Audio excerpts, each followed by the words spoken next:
And with that, I will go ahead and turn it over to our first folks.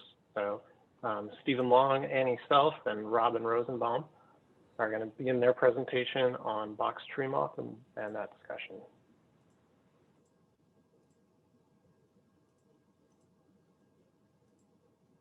All right, thank you, Jay.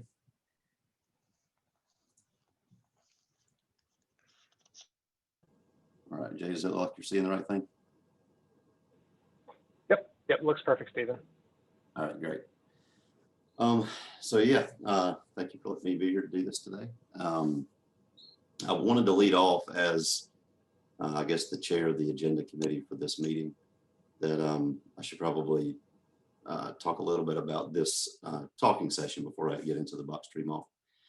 The idea here was that we would, as National Plant Board members and speakers in this session, we would try to talk about some of these issues from a different perspective. So not just pounding on the pest issue necessarily, but talking about specifically the impact to resources, like what these trace incidences meant to the states and to the federal staff in those states that had to deal with it. So with that, I'll jump in. I think we have about an hour, 15 minutes total, but we got several big topics that we need to talk about, and we've got several just in box tree moth. So my math said that I had about 8 to 10 minutes, so I'm going to try to stick to that, and then look to hand it over to Annie and Robin to talk about their parts of it. So we'll get started with box tree moth. A little bit of background and date lines on how we got here, at least in South Carolina. I went back and checked the records, and it looked like Canada notified APHIS of a box tree moth detection in late April, early May. And that was the one this year outside of that Toronto quarantine in St. Catharines, Ontario. And then we were all individually notified on 5/19. So South Carolina ended up being one of those 6 states, and there were 24 facilities originally identified as potential trace forward destinations. So South Carolina only had one of those, so I thought we were pretty lucky in the beginning, but as you all found out, we were the worst of the bunch, I guess. So on 5/20, we called our nursery. We got a good relationship with that nursery, and notified them to hold all the material. And then we went out with our own staff and USDA staff the next day, review of all shipping records, just to see what we had, see how bad it was, and to initially look at what we knew was shipped from Canada to the South Carolina nursery. I don't know if you all recall when we first rolled out, at least me personally, maybe I'm a bit of an optimist, but we assumed we were not going to find anything. I was surprised too that the first phone call I received was, yeah, 29 plants remain of the 205 boxwood that were shipped to South Carolina. Of that group of 29, they all have webbing all over them, and we pulled 2 pupa samples. So that was kind of our first report on it. So we pulled those samples. A few days later, we had confirmation of box tree moth in that South Carolina nursery. And then I'll go into a few other of the details as we go.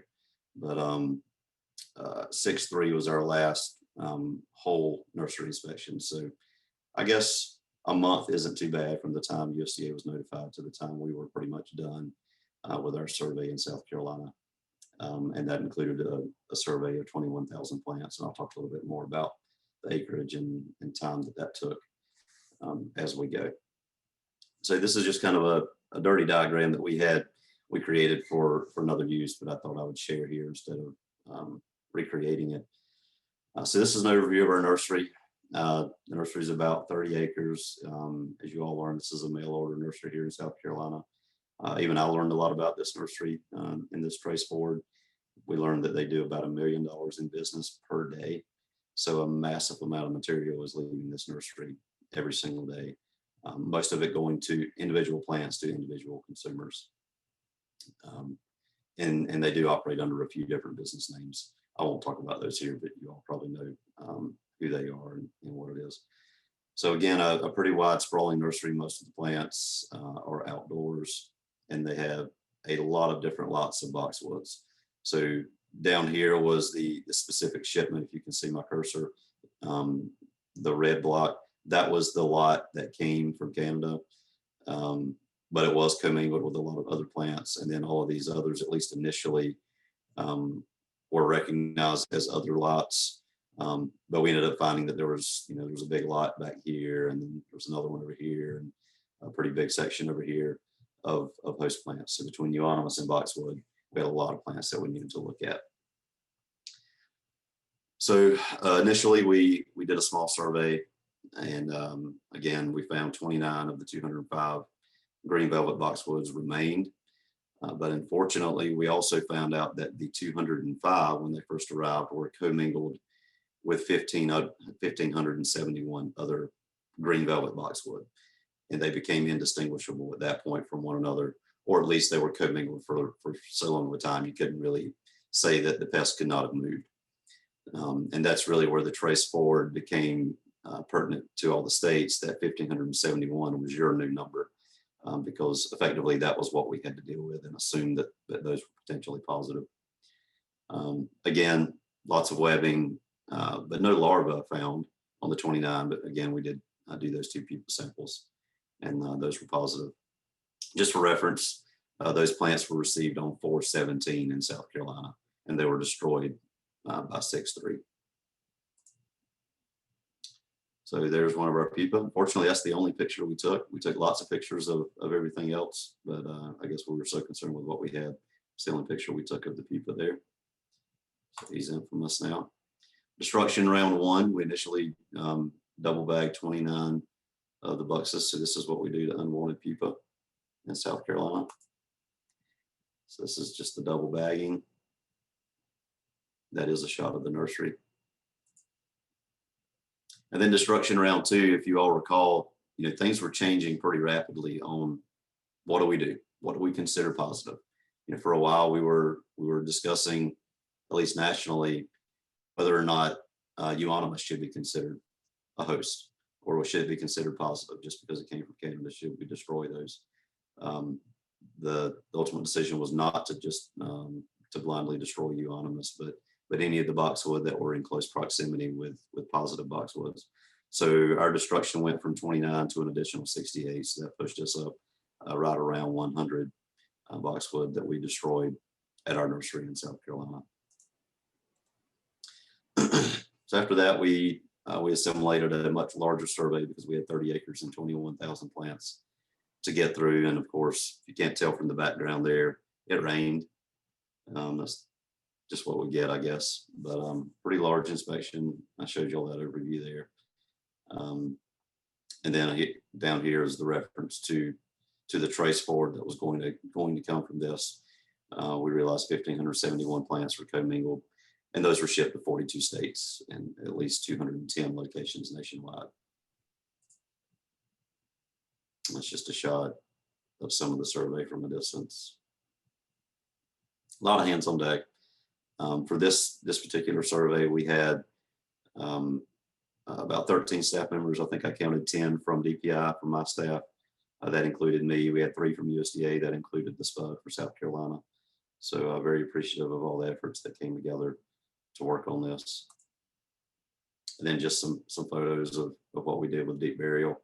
To the far left there was the deep burial of the 100 plants from the nursery. So those were deep buried on site. I think those were approximately 6 foot deep. Can't tell it from that picture, but they were. And then the off-site burials at a landfill, that was our follow-up trace forward. So don't think that South Carolina didn't get to enjoy going out with some residents and destroying some plants too. We also got to partake in that. And fortunately, we were able to do those all in a couple of days of inspections and bagging those plants up, and we're able to do one off-site burial at a landfill here in South Carolina.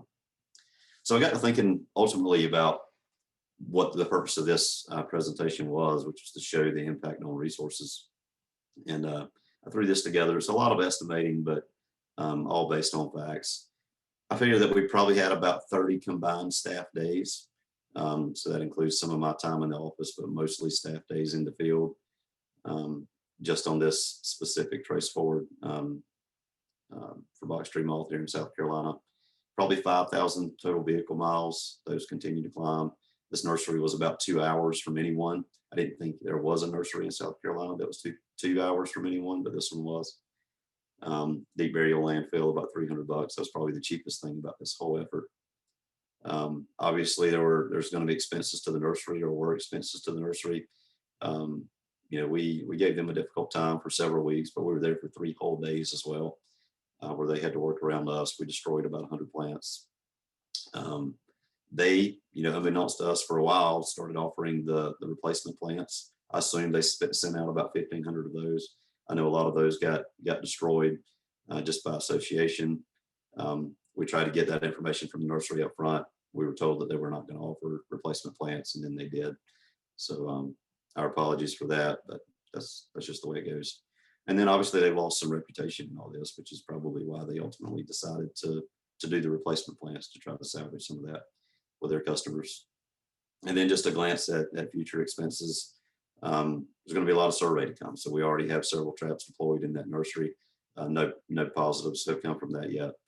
And we're going to be surveying the community right around there. It's a very urban community, so a lot of different homes and private lands are going to have to be surveyed for years to come. So there's still a lot to do on this for us here in South Carolina, but if you wanted my opinion, I would say that we caught it in time, that it hasn't escaped, but only time will tell. So with that, I'd like to pitch it on over to Annie and Robin to finish out the box tree moth session. And I'll start looking in the comments for any questions.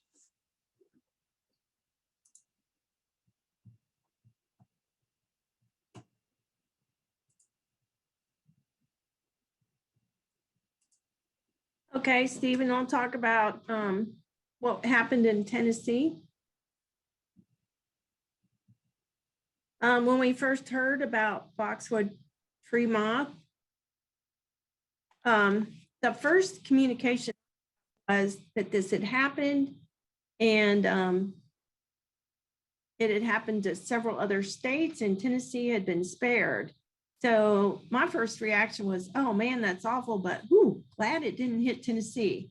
So then a couple days later, we found out that a shipment of boxwoods had gone to a grocery distribution center, which was the Kroger distribution center in West Tennessee in the Memphis area. Fortunately, one of our inspectors out there in Memphis knows a lot about boxwood tree moth. She was talking to us about this pest 3 years ago. And then last year we set out 30 box tree moth traps just because we thought this was a pest that was on the horizon and we probably needed to keep an eye out for it. So we had traps in the nursery production areas, and we also had traps in a couple of botanic gardens because they've been very concerned about boxwood tree moth.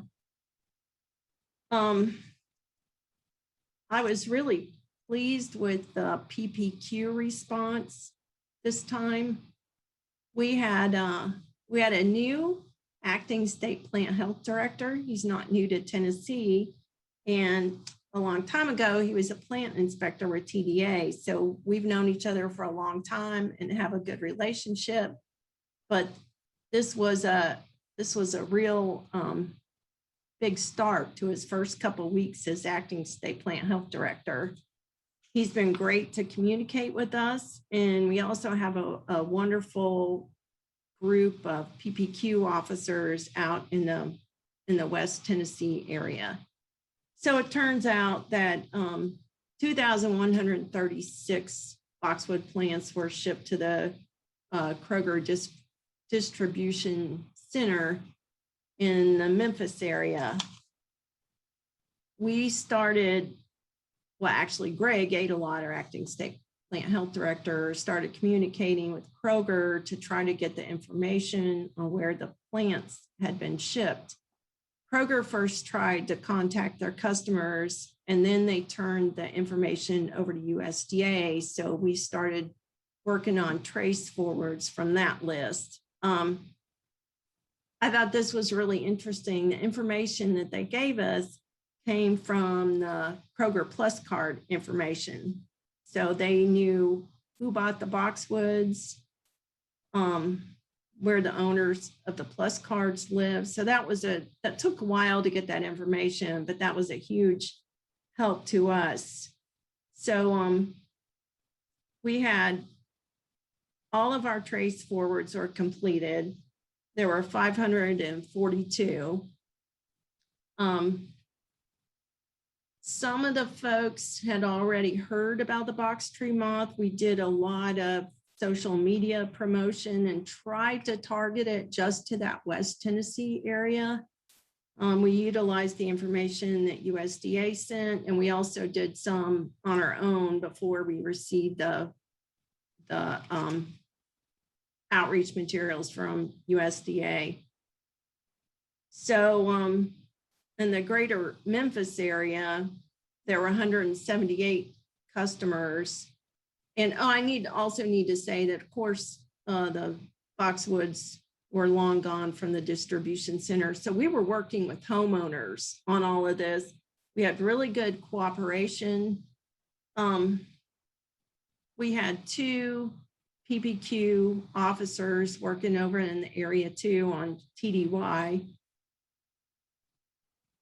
They were a little bit short-staffed due to a couple issues with folks in their office. One was doing training, one was out on leave for some health issues. So 40% of the customers that bought these plants responded to communications from us and from PPQ. Some people returned to destroy the plants on their own. Some of them sent photos, which was a real help. 70% of the properties we inspected also had boxwoods or other host material. So we're going to follow up with those, and also added 800 additional host plants to be inspected. We did not see any signs or symptoms of boxwood tree moth on any of the plants. We still have a lot of concern that there might be some boxwood tree moth in the area that we haven't been able to detect yet. So last year we had 30 traps out. This year, we had also planned to set out 30 traps in conjunction with a project we're doing with Rutgers University. So PPQ set out 18 additional traps in the greater Memphis area. So we've got 48 traps. It's on the docket. I think we've got really good coverage. But this is gonna, this is added to our trap load. And this is also something we're gonna be doing for the next few years. So I just wanted to say that we had good cooperation with PPQ on this. We had a real gung-ho inspector in the area that helped. And we also, I want to give a shout out to Shannon James, the PPQ officer in the Memphis area, that is very interested in this and worked very closely with our plant inspector when all this first hit. So Robin, I'm through. Turn it over to you. All right. Thank you, Annie. I'm going to take that baton and echo the kudos to PPQ. They've been pretty good to work with on this particular round. Let me figure out share my screen.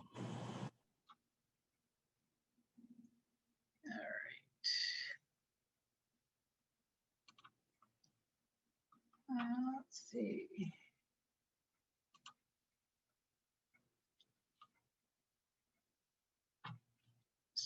Why isn't that blowing up?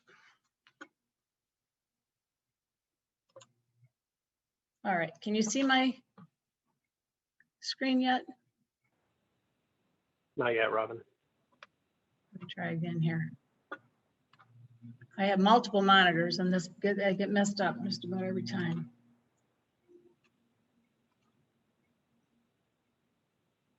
You see it? Now it's up. Okay, so I apologize. I'm going to be looking the wrong direction because it's over on my third monitor. So yes, again, PPQ has been great to work with on this response, and I'll skip down to one of my later bullets, and they've largely handled this response. But I want to start off by talking about the fact that Michigan is ranked 4th in the United States for nursery sales. So this is an extremely important industry and an extremely important pest that we've been also concerned about prior to this investigation, to the point where we also participated in a PPA survey, or are participating this year in a PPA funded survey. So unlike Tennessee and South Carolina, we had small quantities of plant material came in, but we were one of 6 states that received the plant material, and we had 6 nurseries in the state of Michigan that got plant material, and 50% of them we found life stages and in fact larvae at those nurseries. One of the nurseries also had webbing and symptoms present, but we could find no life stages. We recovered most of the Canadian plant material as we went out and did the inspections, but there were commingled boxwood in those facilities that, some of those plants had been sold prior to the investigation happening. So we know that some of that plant material got out of the nursery. All the Canadian material was seized and destroyed, and host plants inspected. And then came the next part of the trace, which was the list from South Carolina, the South Carolina facility. We had 12 facilities, primarily homeowners, that received plant material from South Carolina. We ran up and removed those plants and have destroyed those plants, and then are trapping around the area. We didn't find any positives at those locations, but that involved 128 plants. And I'll pause there as we're talking about workforce and resource intensive. Unfortunately, one of our trace forward sites was at the farthest end of the Upper Peninsula of Michigan, which is 12 hours away. We had one inspector in the Upper Peninsula who was out, and so we recruited a pesticide inspector to run over there and quickly conduct that trace. So we're able to mobilize staff fairly quickly, but it's not without having to drop everything else you're doing, which can be challenging. Again, most of the trace work here has been conducted by PPQ, since largely the nurseries that received the Canadian material were in the Detroit area, which is where they're primarily located. And then MDARD has handled the outlying areas, including that one in the Upper Peninsula. So when we get a new invasive like this, the relatively first thing that we do is we give a courtesy call to our Michigan Nursery Landscape Association, as well as MSU Extension, in this case, the Extension entomologist for ornamental plants. And I'm bringing that up because they obviously were extremely concerned. This has been on their radar for a while, and this was really disturbing news. So MSU Extension wanted to know what they could do, and we began working with them, pulling together a monitoring program. I'm just going to tell you a little bit about that. So they submitted a proposal to our Project Green for funding to immediately get out there, do some outreach, extensive outreach actually, and up there in the boxes there, I won't read them, are the list of articles that they have committed to writing. And then they gathered the MSU Extension educators, formerly called ag agents, that became team leaders. Those team leaders are recruiting volunteers, garden clubs, landscape workers, anybody with an interest in this, to help set and monitor traps. And so the trapping density around positive nurseries, it goes out a half a mile with 39 traps per grid. It's a lot of traps. So they're operating a network that's out looking, monitoring these traps near the potential introduction points, and that's with the bucket traps that have been provided by APHIS.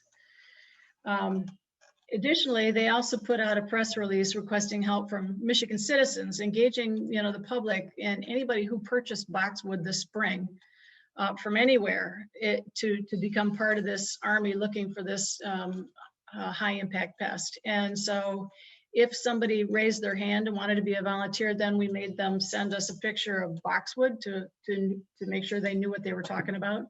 If they actually have boxwood, then they became an eligible volunteer, and they were supplied with 3 Delta traps and lures, and then instructed to recruit 2 more friends, neighbors, relatives, anybody else who would participate that also had boxwood, and commit to checking those traps weekly and snap pictures of anything in there that might look like a moth. So this is a pretty heavy trapping monitoring program we've got going on. We anticipate this is going to happen for the next 3 years, up to 3 years. And just again, wanted to put a plug in for our local Project Green, MNLA, and American Hort that are supporting this. So back to Stephen's point, it is extremely resource intensive. We consider response and trace work to be our highest priority, and we literally drop everything we're doing and kind of reconfigure our day, and we grab anybody we can to get out there and get the job done. So that's kind of where we're at with the Michigan response.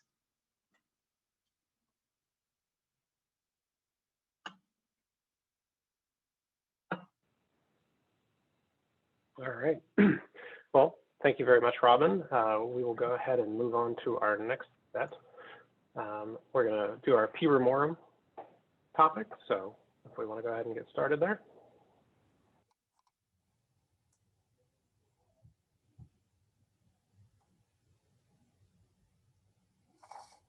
Good afternoon. Can y'all hear me? Yes, we can. Oh, good. Okay. Good afternoon. I'm Tina Peltier, the director of the Horticulture and Quarantine programs at the Louisiana Department of Agriculture and Forestry. LDAF has been conducting our P. ramorum surveys for the last 16 years. Louisiana does have a large nursery industry and also vast areas of natural hardwood forest that could be affected if this pest were to spread across our state. It would be a huge economic loss of either of these 2 resources. It would be devastating to Louisiana if it were to spread. Our 2020 sudden oak death survey did produce our state's first positive in a production nursery. The confirmed nursery protocol was initiated in September of 2020. We entered into a compliance agreement with the nursery owners and also conducted a delimiting survey of the nursery. 36 plants that were contained in the destruction radius were destroyed. And we sampled a total of 592 plants, which were all reported negative, which was a good thing. The 45-day and the 90-day inspections of the quarantine block found all the plants to be healthy, and we were able to release those for sale, which was a good thing for the nursery. The only positive plant for P. ramorum that we found was that original plant that sample was taken. Some of the challenges we faced, of course, we had COVID-19 restrictions during the delimiting survey. Local USDA personnel and LDF employees had to maintain safe social distances. We were limited with the number of employees that were able to participate. And it's also delayed our critical control point assessment of the nursery with the USDA personnel with limited travel. One of the other biggest issues we faced was the time frame that we received the actual positive sample results. The original sample was taken in May 26th of 2020, and we did not receive the official results until August 26th. So the plant remained in the nursery that entire time. And that time also a major hurricane came through that area, which is a little abnormal for that area. They had winds in about 100-mile-an-hour winds in that area, which is just not normal for that part, which is that central part of Louisiana. But even through all that, we had everything else came back negative in the nursery, which was that was a good thing, being that the plant had sat there that long. you know, even though we had these challenges, I think USDA and LDF worked very efficiently as a team. We just finished the first round of biannual sampling this June, which we were able to get done in one day. We sampled approximately 332 plants, and all the samples were sent to the lab on the same day. We did some other issues I think we encountered were that we didn't find that the proper protocol was followed with the confirmation of the sample. I think the nursery protocol needs to be a more clear format and followed by all agencies. The official sample never went to the Beltsville lab. It was to be run, you know, at first it went to the Kansas lab. It was found to be inconclusive, and it was never forwarded to Beltsville. We did do all of our trace forwards were completed in a timely manner. We didn't have any issues. We did find that a lot of the trace forward paperwork, when we went to the nurseries that had bought from the positive nursery, they had already sold the plants and they didn't have records of it. So, but we didn't really have any issues there. You know, we are continuing, you know, we enter a compliance agreement with this nursery for the next 3 years. So we hope everything continues to go well with that. And we'll continue to do our yearly surveys. And that's all I had.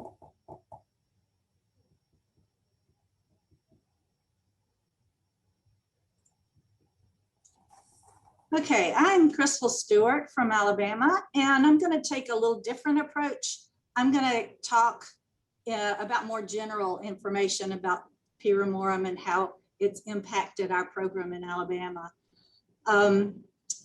The PRAM program is under review right now by USDA, and I know a lot of my colleagues have spoken with the committee, so we appreciate that effort on the part of USDA. Back several years ago, when the P. ramorum regulations were relaxed, I think the purpose was to allow nurseries in areas that had detected P. ramorum in nurseries to be able to ship plants interstate. But what we are seeing on the receiving end of this is that there's a burden on receiving states that's out of proportion to the benefit to shippers. And I just want to give you some examples from Alabama, actually one example from Alabama, and just this year. We did have several trace forwards from different nurseries, but the one that made the most impact was a single nursery from January to March of this year, sent 29 shipments of P. ramorum host plants, which in those shipments, there were 4,942 plants. And this was as of June 22nd, so half the year. This nursery has been positive over and over again. And that statistic I gave you is just one state. I don't know how many different states were involved, but there was a large number that received shipments from this nursery over that period. So multiply the chasing down all those plants by however many states were affected.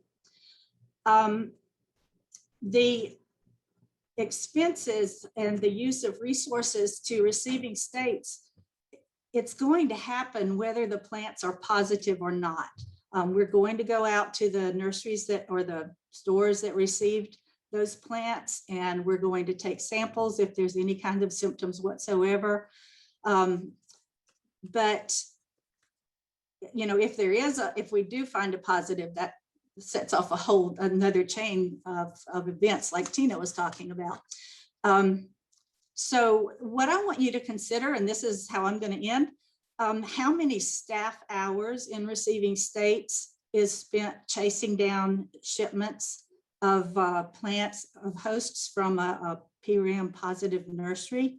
What is the cost of that for the man hours? That, well, Stephen did it really well for box Tree Moth, but those kind of statistics about the time and the salaries and travel and so on. Is it justifiable for receiving states to spend millions of dollars in staff time and lab fees and travel to allow a single, in this case, it's just one statistic I'm giving you, a single small business to continue shipping interstate? It's costing way more and way out of proportion to the benefit to that nursery or to that state. And with that, I'm going to close and turn it over to Chris in Oregon. Thank you.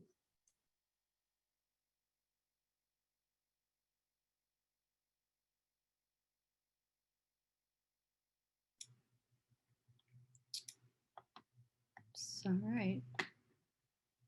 All right, I think that worked. All right, thank you. Good afternoon, good morning to those of you. Good afternoon, I guess we're in the afternoon on the East Coast. So focusing on trays. So I think everyone is pretty, well, I guess I'll introduce myself first. My name is Chris Benemann. I'm the program manager for the Nursery and Christmas Tree program here at the Oregon Department of Agriculture. I am heavily involved with the ramorum program in various capacities since roughly 2016. Recently only stepping into a managerial position for this program in particular.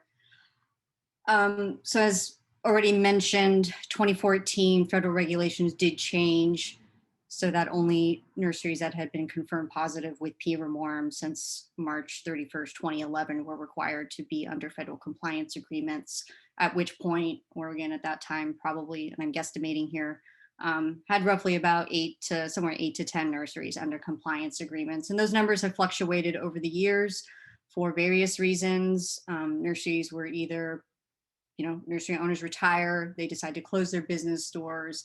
In some cases, unfortunately, nurseries were forced to close due to the economic impact that this program does have on growers, which has also been mentioned before. So some have been forced to close their doors or change their business models. In some cases, they've opted to change their shipping from interstate to intrastate, so no longer shipping out of state in order to alleviate some of the burden that they were experiencing. Over the past year, we have had several nurseries complete program requirements, meaning that they've successfully had 3 years of consecutive biannual inspections with no Phytophthora detected on site. Thus, that relinquishes them from their federal compliance agreement requirements, which leads me to talking about trace. So I know that that's been a big topic on the conversation on a national level this year and previous years. And as alluded to, some of those nurseries are located in Oregon. One of the ones that was more recently involved in a larger interstate commerce situation this past year was set to be released from the program. And it was only during a compliance inspection that they were confirmed positive with Phytophthora ramorum, which triggered the investigation that was already previously mentioned. One of the situations that comes back with these trace forward, trace back situations is that when we go back to discover or try to inquire where this material came from, often it is coming from other nurseries, sometimes whether it's out of the country or sometimes from other states where the nursery bought in material several years ago. That material was then on site, and going back to try to find the source is not always feasible. There are lengthy trace forward situations, again, as already mentioned, to other states, but on the flip side, this also happens within Oregon as well. So multiple dozens of nurseries are also receiving material from these nurseries, which also in those situations, Oregon is dealing with this on a twofold front. We're trying to be transparent, provide information to receiving states as much as we possibly can, while on the other hand, also trying to pursue our own trace investigations at our nurseries within Oregon. And again, retail operations, such as these large chain stores, do provide an additional really big challenge, I think, for everyone, because it's not a traditional nursery space, the chain of command and finding material, putting material on hold, et cetera, et cetera. I think a lot of people on this call are familiar with that scenario. Does provide its own challenges, and working within the framework of the federal program as it exists is very, very difficult. And we here in Oregon experience that on multiple levels as well. To say those are challenges are small is kind of a gross estimate. Other challenges with trace investigations is that often they don't come at a good time. Time being, it's not a good time to find symptoms. Peak summer is not a conducive time to find ramorum symptoms, typically. So, you know, you're out there looking for material that maybe is just sunburn. Yeah, people are sampling that and bringing that in. I know I do see, have seen photos of like from other states inquiring about material that looks like that way, but Phytophthora is not necessarily a super easy disease to confirm, which is why we need molecular diagnostics to confirm samples. So not only is it happening at a time that is not conducive to symptom expression, but it's also happening at a time when our staff or staff in other states are busy out doing other activities. Ramorum is not the only program that we have to manage. And with limited resources and staff hours, staff hands as it is, that can also face a challenge. And another topic that I know has come up many times is the communication between federal and state partners. I think we've all experienced that the lapse in communication time from when a nursery is confirmed to when it goes to USDA to when the state receives that confirmation to when receiving states it can get long. So these traces can last from weeks, sometimes to months, and that's not good for the shipping state. It's not good for the receiving state, I think for obvious reasons. The cost recovery for nurseries that have received material when they go out and do inspections and have to destroy that material, that in itself is a lengthy cost, but it also does have a huge economic impact on those nurseries that ship as well. And I think everyone is facing staff is always a problem. These are not simple delimitation inspections to carry out, especially if you're trying to carry them out thoroughly. So I will just say that, you know, at least in Oregon, we've had a lot of staff turnover, especially in a managerial realm. So that has on both the state and on the federal level, which has also added to some complications on our end. But opportunities, new ideas become new approaches. And unfortunately, I do understand that our other nurseries in other parts of the country that are going through this for the first time, this is newer, and the federal program itself, the manual, is a Bible. It is difficult to read. So I hope that this can be a time when perhaps some of the West Coast states who've been having to deal with this for a longer time can troubleshoot and info share with those nurseries that are going through this for a newer time. So we do try to aim for as much transparency as possible. And that's all I really had to share today. So at that, I think, am I the last one in this group? Yes, I am. Thank you. Okay, thank you, Chris. And we will go ahead and turn it back over to Robin, who's going to discuss Ralstonia. I wondered why that was on there.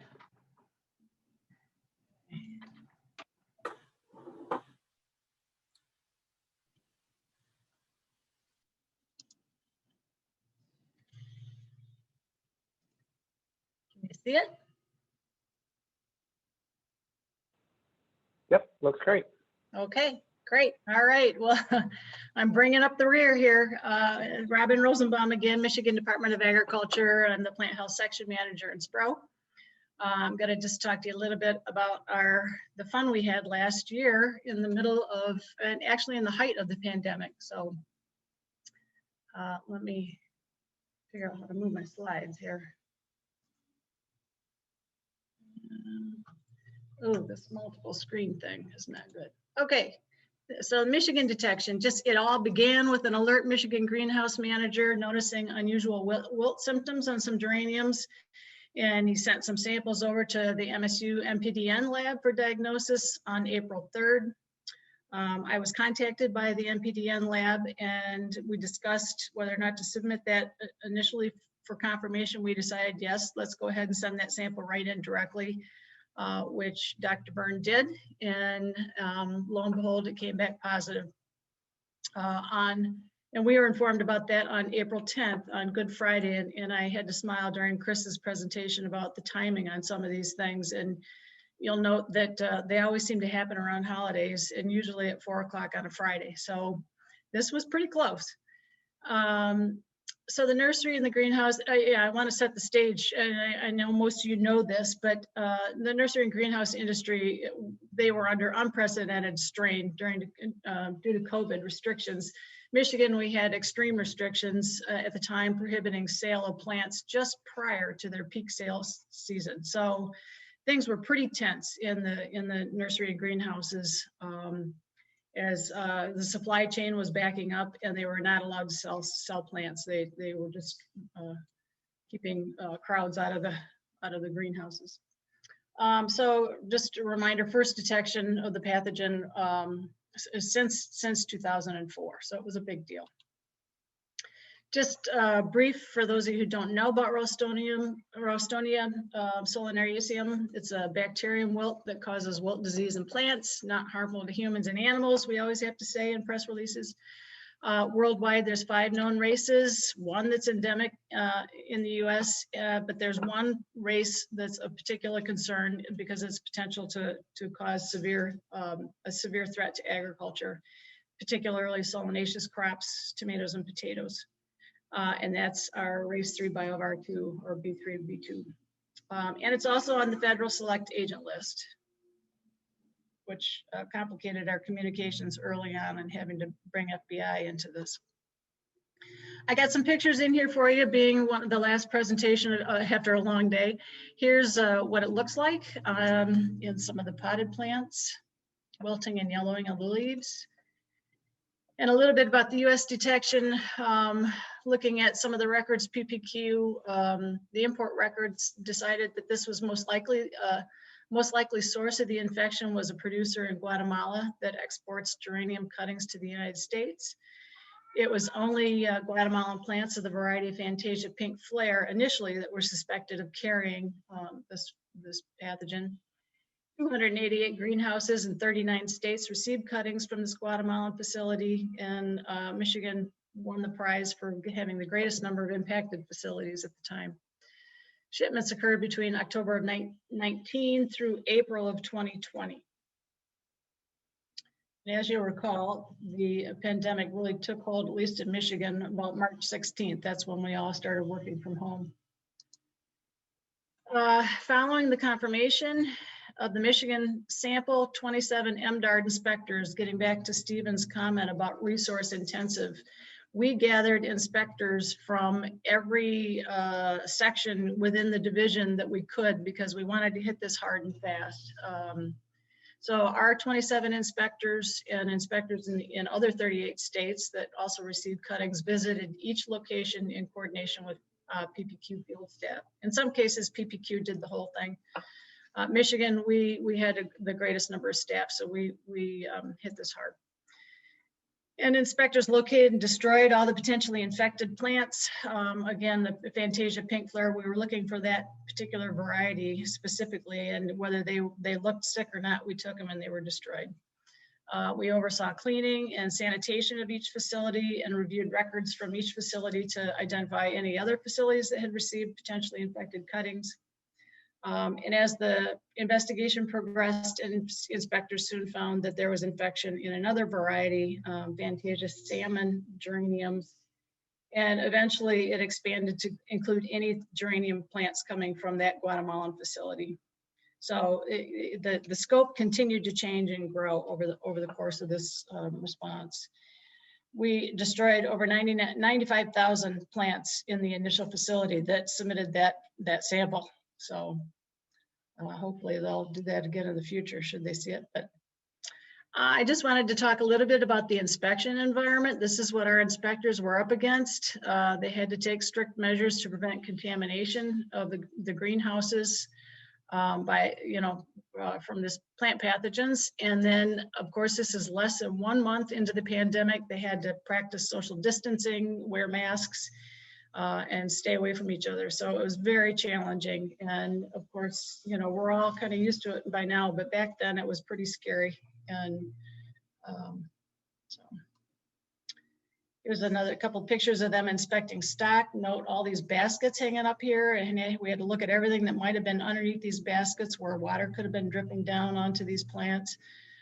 So they were climbing and crawling and looking at plants all over these greenhouses.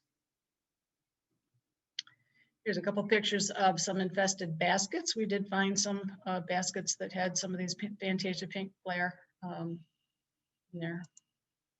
That's what it looked like sitting on the bench, so fairly subtle, but actually it wasn't that hard to, in some cases anyway, hard to see. Yep, there they are. This picture mostly, so destruction and disposal. The response plan required that any potentially infected plants, again, especially that Fantasia pink flare, all had to be double bagged and prepared for disposal.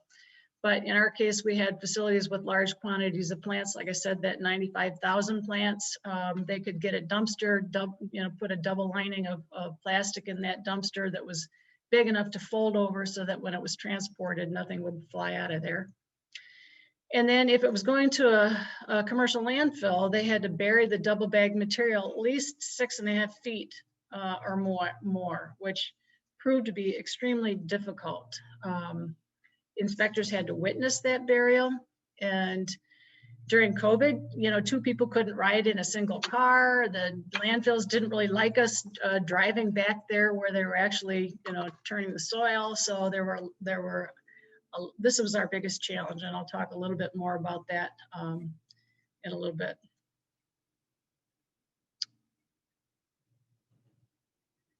And then other disposal options included incinerating all the plant material and the media to the point of ash. Again, strict sanitation of all the vehicles entering and leaving the impacted facilities. And any contaminated irrigation water and wastewater had to be disinfected. And then again, strict sanitation practices with equipment and tools. So this introduction, the response took just a little over 2 months to complete. We wrapped this up on June 11th in 2020. It required work from 27 of our inspectors, 7 of them serving on the IMT, 7 of us serving on the IMT. PPQ also had another 10 staff and 3 on their IMT. The investigation went from 288 greenhouses to more than 650 impacted facilities nationwide. And Michigan had 74 impacted facilities, but in total, more than 621,000 infected and exposed plants were destroyed to address this introduction. So this was a giant undertaking, an emergency inside of an emergency, and I have to say that I'm extremely proud of our staff and the way we had a lot of bumps along the way, but we got it done and got it done quickly and got the greenhouses back online and back selling plants. And to Craig Rugelberg's comment earlier, they ended up just having record sales, which was really fantastic. Quickly, I'm going to just go through a few points talking about what worked well in the response. We enjoy a great relationship with our NPDN lab and with MSU Extension. We like I said earlier with box tree moth, we contact Extension right away. It allows for an early heads up to them to prepare some materials to help the industry get ready to deal with this. And of course, because we're very close to the NPDN lab, they contacted us right away. We're able to share materials and supplies. Quick and thorough response. Again, we used all available MDARD inspection staff from all the other sections in our agency. All our staff are trained in ICS, and they routinely participate in sample team exercises. So they're all, an inspector can collect samples, and that's how we treated it. We created a training PowerPoint immediately and trained all MDARD staff on the PPQ Ralstonia response plan. And here's another key for you regulators out there, keep a daily log of the events from the beginning, because you're going to have to go back and try to recreate what happened, and you'll never remember it. So I think somebody told me that, and I was glad they did. Another thing, we borrowed PPE quickly from another division. I mean, I think if you can remember back then, masks were not available anywhere. And here we are sending staff out to greenhouses. So we went over to our animal industry division. They had them for all their work with tuberculosis, and we were able to get them and get those supplies out to our staff. Our plant pathology lab, awesome support. They immediately ordered supplies for ELISA testing. We didn't wait for the feds to provide the immunostrips. Sample turnaround was quick. Samples were driven to the lab, not mailed. And that in some cases, our lab staff actually drove halfway out to get those samples from inspectors and brought them back to the lab. Situation reports, response plans, and other forms were housed on a shared drive for easy access and submission by field inspectors. And we developed a running FAQ from the start of the response until the end and posted it on the shared drive because, as you can imagine, there are a million scenarios that aren't necessarily covered in the response plan. And as we created answers for those, we also kept a record of them. So what we learned for the next time, and back again to Chris's comments about timing, don't have an emergency before Easter or Mother's Day weekends. Peak sales time, especially in the middle of a pandemic. Phytophthora ramorum, I'll deviate a little bit here, and that we got this trace information on Thursday afternoon before Mother's Day weekend, and we mobilized staff on Friday, which was not easy to do because a lot of staff are out on Fridays. But we got out and inspected our 40-some facilities and pulled plant material off the floor before it had a chance to be sold in one of the biggest plant sales weekends of the year. So as much as anybody can, to just be aware of those big sales weekends and to try to give states as much of a heads up as possible, because we're going to have to mobilize staff, and it's a challenge. And then lastly, conduct a hot wash after the incident. Do it right away. Institutionalize what you learn. We're still trying to do that, and we'll do that over and over forever probably. Reach out and do those meet and greets with entities before an emergency. And that brings me to I think this is my last slide, so hang in there. Know where your landfills are and establish relationships with the operators and the agencies that regulate them during non-emergency time. This was our biggest bottleneck, our biggest challenge. They had no idea what, we were bringing them sick plants, and we had to convince them that wasn't hazardous material. I have a very vocal cat. I apologize for that. Document the location of portable, non-portable incinerators. Consider crematoriums. Maybe talk to them about plant disposal, and educate the landfill community about plant disease. Get on their meeting agendas.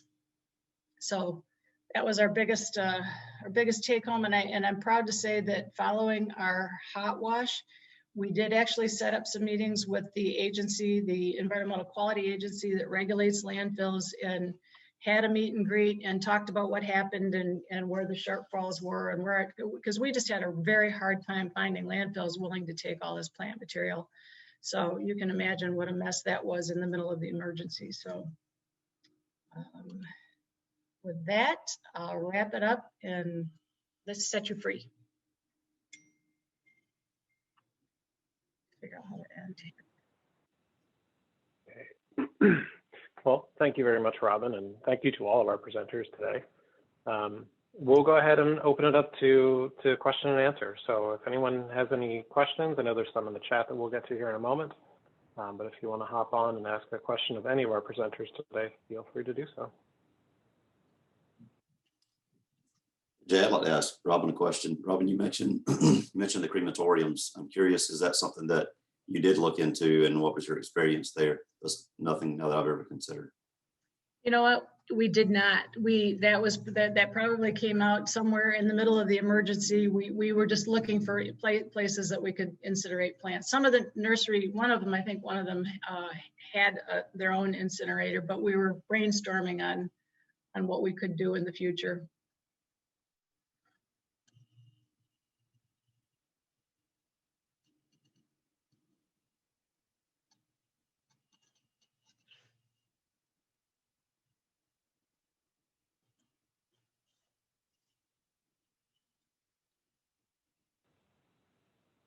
Stephen, I know you were answering the questions in the chat regarding to incineration. Is that something you'd want to talk to the whole group?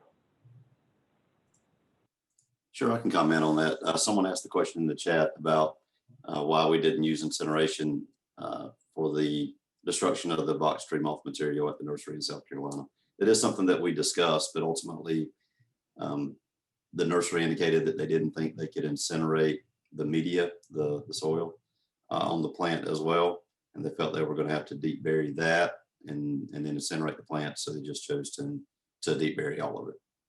So it kind of gets back to the restrictions and the guidelines about having to incinerate the media to ash.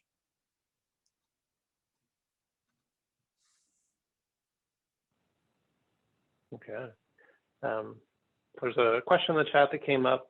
Who should I refer individuals to if they believe they may have found reportable pests or diseases on greenery they have purchased from their local greenhouses, suppliers, or in their yards? I think that can go out to just about anyone. Someone wants to comment.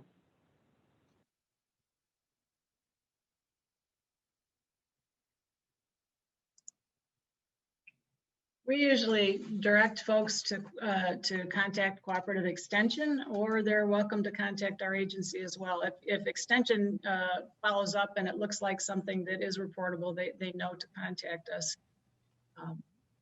Take a look, grab a sample.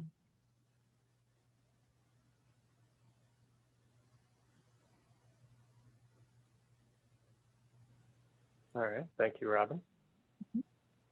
We'll give it just a moment here, see if any other questions come up. Again, if anyone on the chat, if you have any questions, feel free to unmute yourself and go ahead and ask that of any of our presenters, or just general questions if you want to put them out there. This is Faith Campbell. Can you hear me? Hi, Faith. Hi. Yep, we can hear you.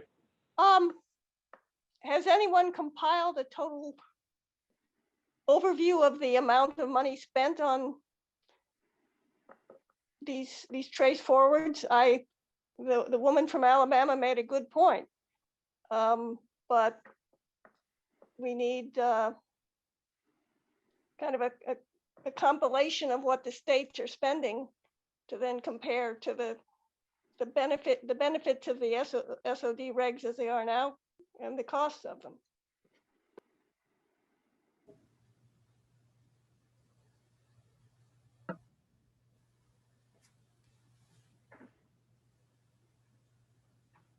We have not done that analysis, Faith. It'd be a good idea. It's just a challenge because everything else is waiting while you're addressing emergencies. So you go back to the rest of your job. But yeah, no, it'd be a great thing to do. Yeah, I would echo that. Oregon also has not sat down and tabulated those numbers. As I also said in my presentation, it also is a gross economic impact on the grower themselves. So there are kind of two sets of numbers to look at. You know, it's not just the numbers of what it's costing the agency in terms of person power and resources, but then also thinking about how much is this actually costing our industry as well. I know talking to USDA, one of the things that they've been asking us to begin doing is when it comes to doing these inspections that result in destruction of material is to start taking estimates as to the exact number of plants that are needing to be destroyed at any given time. Which is something also we have not really done. So that will be something that we will try to start taking those numbers going forward. And I guess I'll chime in also because I see that Gibbs Smith had a question regarding peat moss, and they were wondering exactly how that poses a risk for packing material of harboring P. ramorum or P. cinnamoni. I guess as with all things, I would say it depends on where is this peat moss being collected? If this is something that is produced as with most, sanitized or soil-free kind of production facility, I would think that would not be necessarily a strong risk. Of course, if it's being produced in a facility that maybe has other host material or has a history of P. ramorum, that's something to look at. But as with all things, there's a lot of other, I think, bits of information we need to understand what that risk is exactly on a greater end.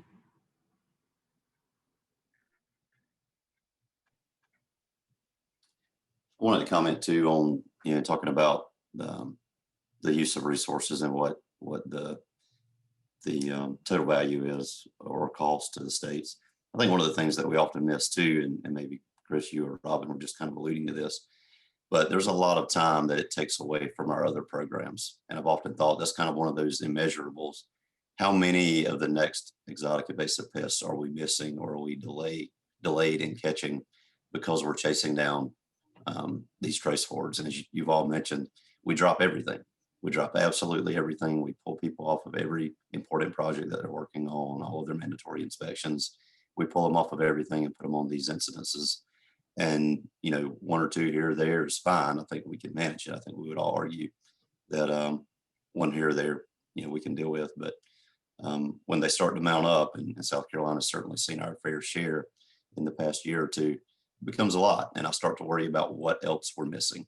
And, you know, again, I don't know that I could put a number on it, but at some point we're going to discover something here, and we may realize that we may not, that a previous regulatory incident caused us to miss it. So that's what I worry about most.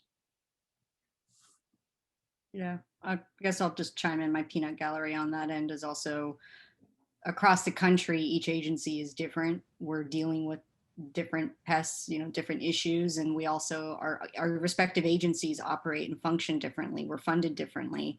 So I'm always interested to know across the board how many inspectors are at someone's, you know, ability to pull out given an emergency. You know, some states may only have 10, some states may have hundreds. That's also something that's kind of, we all have a different ability to tackle these problems as they come up.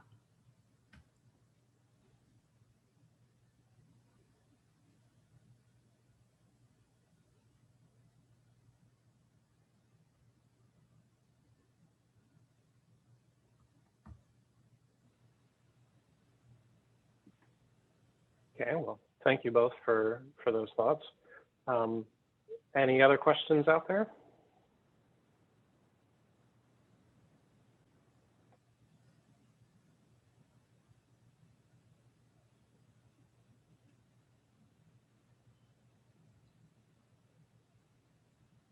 Okay, well, we'll give it just another minute yet, and then if nothing else comes up, we can go ahead and close out the session and begin the hospitality hour a little bit early. But I do want to give everyone a chance to chat.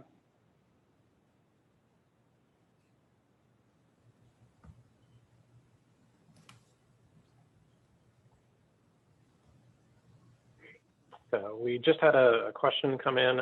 Is Ralstonia a big problem on potatoes, say in Idaho, as it is on geraniums in Michigan?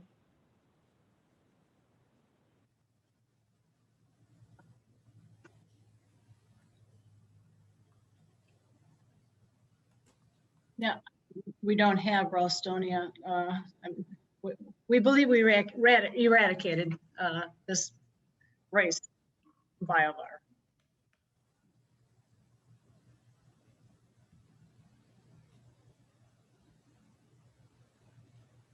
Okay, thank you, Robin.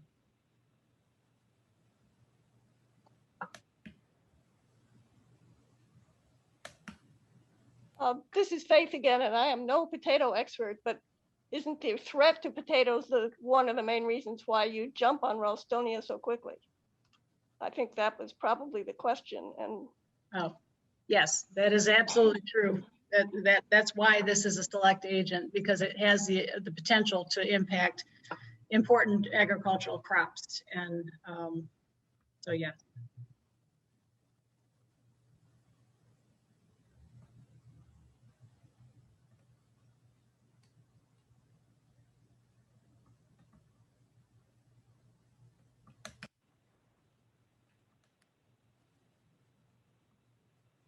Okay, we'll go ahead and put out our last call. So just one more moment, and then we'll go ahead and wrap things up for the day.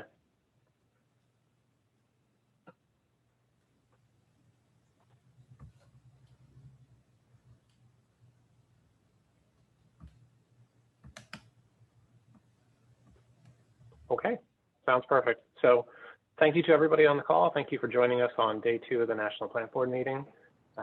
My thanks to all of our presenters for their time and information today, for all the great questions and conversations that came up. I also want to take a moment to give thanks to the National Plant Board and the Agenda Committee, as well as the facilitation staff that's been working hard both in front of and behind the scenes these last 2 days. So truly my sincere thanks to Susan Ellenbeck, Eric Bidinger, and especially Kristen Metcalf, who has coordinated pretty much every facet of this conference. So thank you to you guys. You guys have done a tremendous job, and I appreciate it. We hope to see everybody back tomorrow for the final day of the meeting. And so let me go ahead and share my screen. I do want to talk about